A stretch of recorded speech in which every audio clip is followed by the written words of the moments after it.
Hi, my name is Phoenix Keller, and I'm going to be doing my informative speech over the topic of head injuries in football.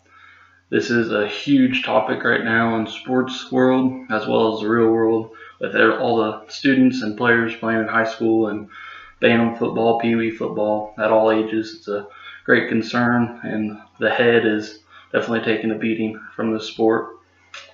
Um, First, I'll be talking about some different facts that I found from some different websites that I researched on.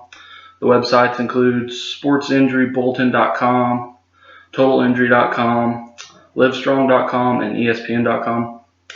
I found these facts really interesting, and the first one is 1 in 3 players in the NFL experience head trauma throughout their life.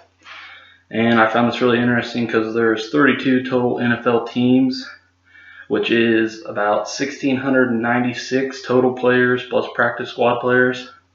And I did this with my own math, so it might not be completely right, but that added up to 560 of the 1,696 players that had head trauma while playing football or after playing football, which is not very good numbers and not good for people's health at all, and not good for the game of football either because it's turning people away from playing the sport. Some other facts I found was 300,000 football-related head injuries occur each year, and 10 to 15% of high school players will have a concussion in their lifetime of playing football, and 1 in 9 will not recover from head trauma from playing football. For my speech, after researching, I came up to 3 key points that I'll be talking about. The first is the risks of playing football. With football, it is your choice to play, and that's the decision you make, and you make this decision based on the risks of playing. With all the different injuries that can occur from playing this sport, it definitely turns people away or turns people on to play it. Different injuries can occur to not just the head, it can occur anywhere. It can be ankles, ankle sprains, breaks. You could tear a muscle, mess up a shoulder, elbow, neck, arms, legs, anything. So that's why it is a great risk to play this game, and that's why not very many people play it. With all these risks, the players that do make it to the NFL or make it to college, they receive many benefits from playing the game. If you play in college, you get all the benefits of it paying for your college, and then in the NFL, you get paid millions and millions of dollars, all superstar athletes, just to play a football game, which is kind of absurd, but that's how it goes. And these players often get these benefits taken away from them by just being stupid.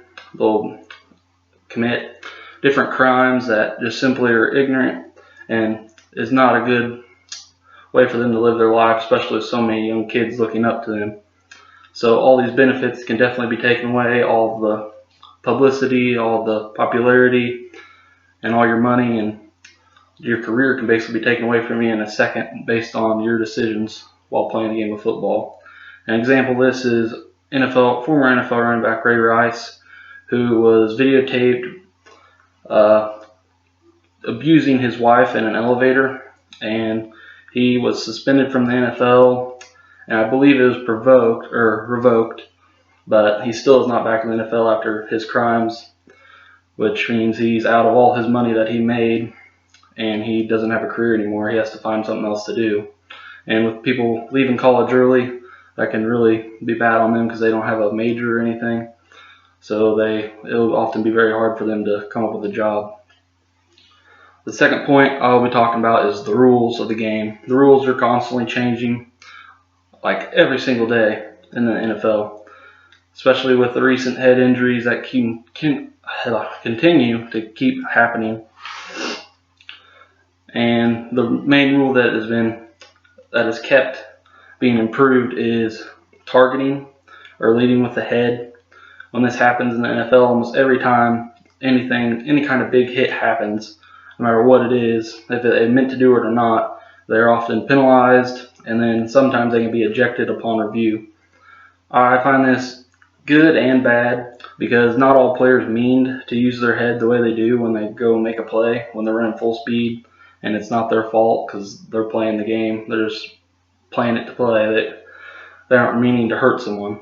But in other cases, players are meaning to hurt people, and you can tell when they're leaning with their head.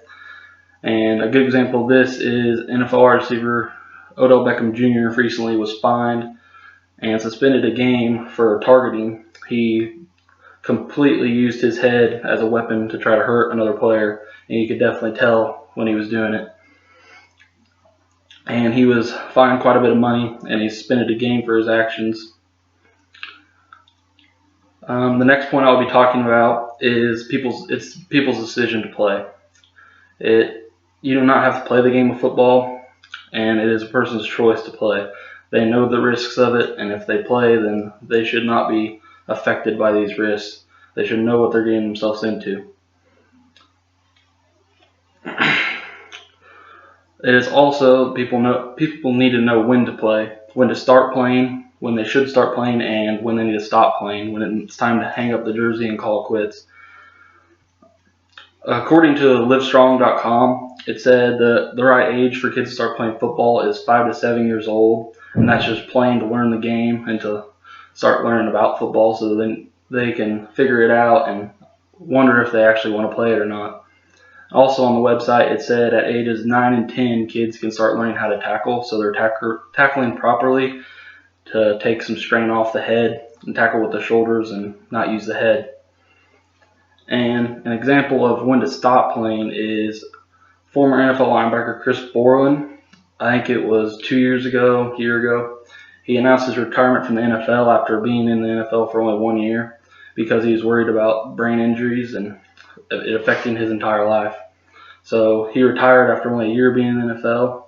After multiple concussions, he was done. He did not want to have any more injuries that could harm him throughout the rest of his life. So this comes up to my conclusion, which is the prevention of head injuries.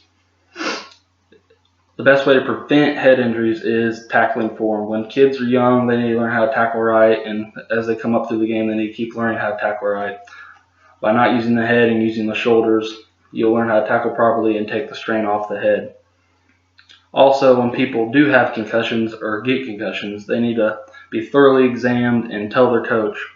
And the coaches need to not let these kids play when they know they have a concussion and they know they're not able to play. This will only further injure these players and harm them for the rest of their lives.